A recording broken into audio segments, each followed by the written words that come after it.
Hello everyone, this is JC. So it's almost the end of the year 2019 and also the end of the decade, so I thought it was time for me to reflect on some stuff and share it with the world.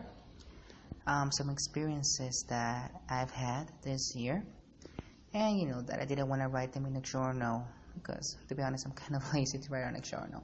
So I thought, let's record it and let's share it with the world and maybe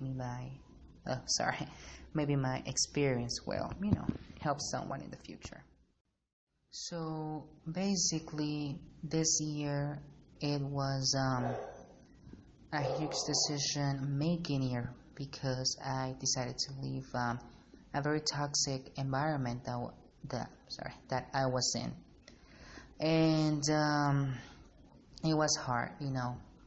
Basically, there is let's say there is a huge organization that has a special department that I always wanted to be a part of, and I dreamed about being with those people and do what they sorry, that didn't sound right, and do what they do, like do the stuff that they do that make me admire them so much.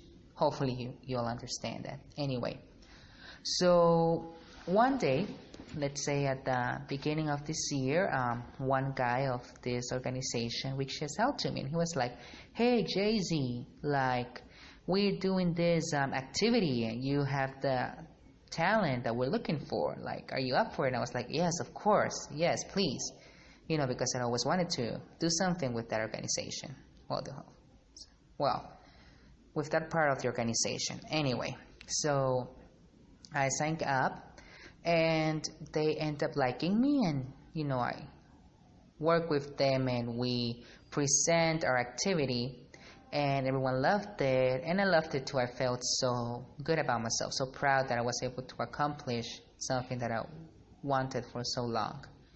So that was good. And they called me for a couple more activities and I was like, you know what, I think I can go to the next level and actually be a part of this organization, because up until that point I was just a guest, like a visitor, like you come and participate with us in our activities, but then you go home, you do your separate thing, but you're not part of the planning of the activities, etc. So I reached out to the main guy. He looked like a swell guy at the beginning, and I was like, hey, like what can I do, like to be a part of your division? He was like, let me talk to the other guys I have in my division and we'll get back to you. I thought maybe they would not accept me like a main part of the organization and just like a visitor. So I was like, okay, whatever happens, right? So then he says, let's say his vice director approached him. He was like, hey, it's like you want to be a part of us? And I was like, yeah, sure. So he told me the organization is like this, but it was like very brief. Like he didn't give me like all the rundown of all the stuff that went down with that division of the organization, because believe me, if I knew, God knows I would just stay as a visitor and don't deal with any drama or any toxicity. But well, you learn by experience, right? Anyway, so I start with as an official member of that division of the organization, and the first reunion was tough because I'm always been kind of a shy guy, very timid, very reserved. Like I don't like like every single detail of my life, like at the beginning or at the first meeting. Like I'm a person that likes to create friendships, and once I see that I can trust you enough, then I'll let you know stuff about me. So it was kind of awkward. They were like, hey Jay, let's talk to us about your life, what's going on, about this, about that. So like, yeah, very short answers. I'm like that. And they didn't like it. They make me feel that I was out of place, but I was like, it's the first time, it's just a thing of getting accustomed, like, let's power through.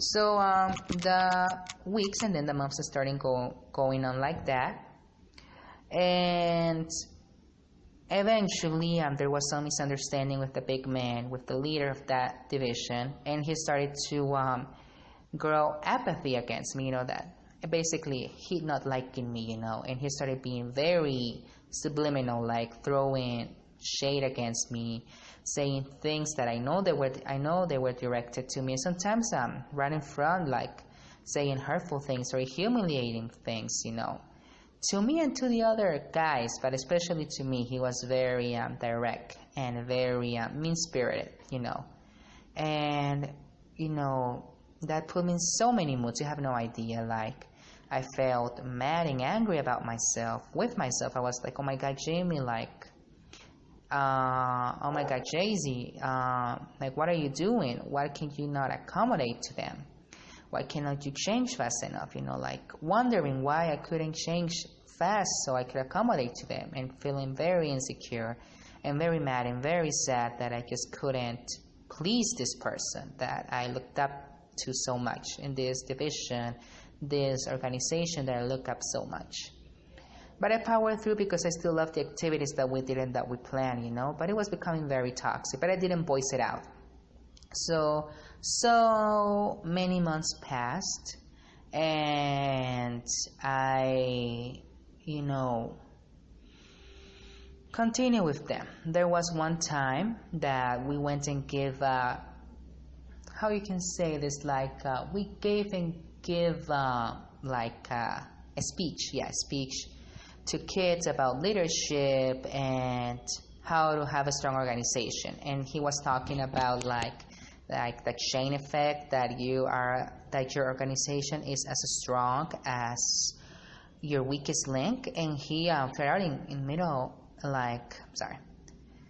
that he called me out, like right there in front of everyone, and he's like, oh, he's my weakest links, like making it look like he was just joking, but I know he wasn't joking, like he made me feel bad. And he didn't say a thing. It's like, it's okay, he's the type of person that I'm the leader, and if you want to be in my organization, then you have to take all the ish that I'm throwing you. If not, like, there's the door, But I was like, okay, whatever, power through. But I felt very bad, very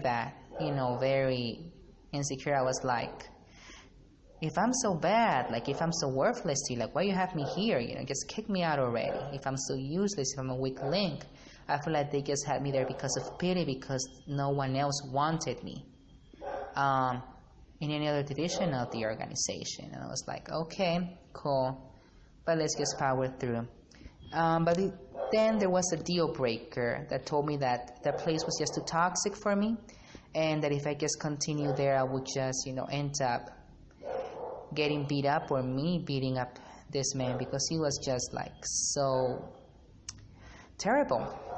So we moved along some other months, and there was a camp trip that they were planning, and he was like, hey guys, we gotta go.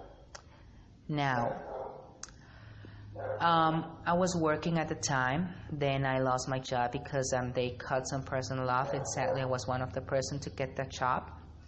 And I didn't have money, like enough money, and you had to pay for the trip.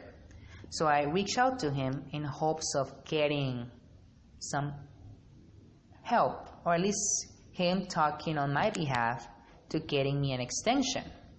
But that did not happen. He was like, I'm sorry, there's no money right now that division can put towards you.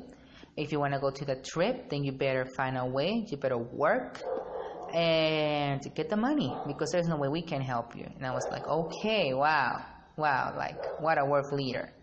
And I know that he helped other people, other guys that were closer to him, that were like kissing his derriere all the time to be in his good graces. And I've never been like that. I've never been a brown noser, and that's why some people don't like me. Some bosses have never liked me because I'm not a brown noser. Like, I just like, hey, I say hi, and your life is your life and mine is mine.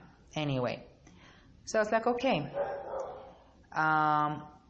Foolishly, I asked for help to his superiors, not asking for the trip to be paid, but to ask for an extension for a specific day where I would have the money that I was going to borrow so I could pay the trip.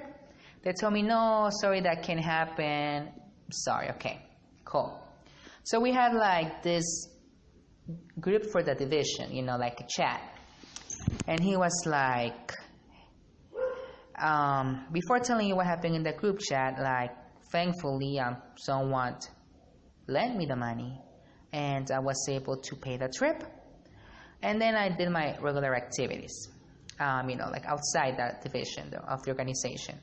So he puts in the group chat, hey, like, everyone, tomorrow JC is going to get punished because he made us look bad and make us full of shame because he asked for help and now they're calling me out for it. And I was like, seriously? Like, am I going to get punished for doing something that he asked me to? He told me, hey, you better find a way to go to the trip because there's no way we can help you with the money. And I was like, you know what, this is enough. Like, if this happens today, what's going to happen tomorrow? There's no way to please this guy. Like I worked so hard to get the money and then he wants to punish me. And you know, it's like a guy thing, which I think is ridiculous. I think that we as guys, we don't have to be animals, we don't have to be beasts, like we can be gentlemen, or at least cordial. So the punishment was physical punishment, and I was like, I'm not going to take any physical punishment. As much as I love the organization and what we do, I'm not taking that. You know, that was like the epitome, the top of toxicity. Like, if physical punishment was going to happen, what was going to happen later? I wasn't going to put myself through that, you know. So I, you know, meant up to him and I said, hey, dude, what's going on?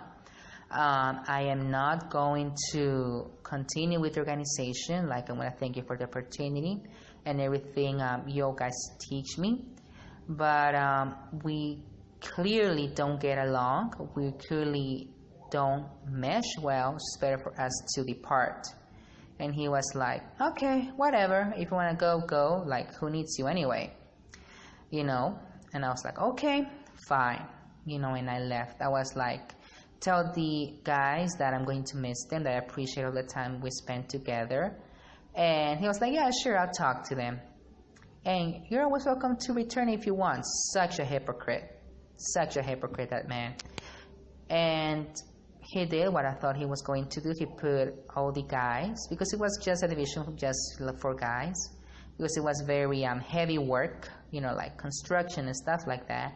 So there were no girls, just guys, and he put all the guys against me. Now none of them talk to me. They, like, if they see me coming, they just turn around. And at the beginning was hard, you know. The first days after I left, I felt so alone. I was doubtful. I was like, did I do the right thing? I was feeling very depressed, but you know, after the days passed, I realized that nothing is worth it being in such a toxic environment where they make you feel worthless, useless, like you're the weakest link, that they just have you there because they pity you, because no one else wants you, and that you can never do anything right, and if you do something they ask you for, you're going to get physical punishment. No. So I know this is a long video, a long audio, and I really want to thank anyone that listens to the end. But I think it's important to share these experiences so you know that you're not alone, that this is not just happening to you. And when it's time to walk out. Nothing is worth being in such a toxic environment when you're feeling so down on yourself, feeling that you have to change who you are, you know, your personality.